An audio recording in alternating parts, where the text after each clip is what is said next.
Quand j'ai commencé à m'intéresser de manière sérieuse à la colorimétrie il y a un mois, je ne comprenais pas du tout la philosophie du color grading. Aujourd'hui, c'est quelque chose qui est vraiment très tendance, et comme tout le monde, j'allais sur YouTube et je regardais des milliards de vidéos de coloristes qui me disaient tout et n'importe quoi. Alors attention, quand je dis n'importe quoi, je dis pas qu'ils disent des bêtises, mais que chaque personne a son approche des choses. Et cette vidéo-là est ici pour vous dire que la colorimétrie, c'est avant tout une philosophie. C'est pas quelque chose d'avéré, c'est pas quelque chose de vraiment stable, mais plus modulable. Alors, il y a des principes où on ne peut pas trop jongler dessus, eh bien on a besoin d'apprendre. Et quand on a besoin d'apprendre en autodidacte, on va sur YouTube, on regarde des milliers de tutos et on s'en sort pas. Parce qu'il y en a un qui va dire A, l'autre qui va dire B, et l'autre qui va dire C, etc., etc., etc. De mon point de vue, il n'y a pas de mauvaise approche, il n'y a que des préférences. C'est-à-dire que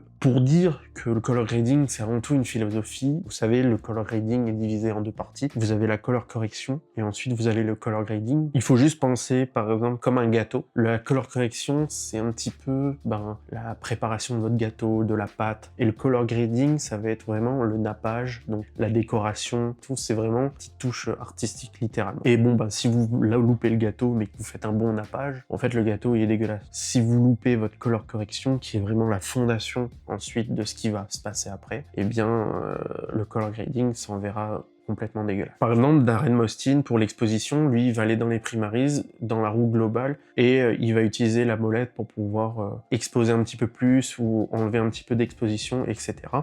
Alors que, par exemple, Michel Mullins, lui, utilise plutôt la roue des HDR. Et en fin de compte, c'est là où j'ai compris que les deux méthodes fonctionnent très bien, mais ça dépend du rendu que vous voulez avoir après. J'ai aussi un autre coloriste qui s'appelle Louis Marie.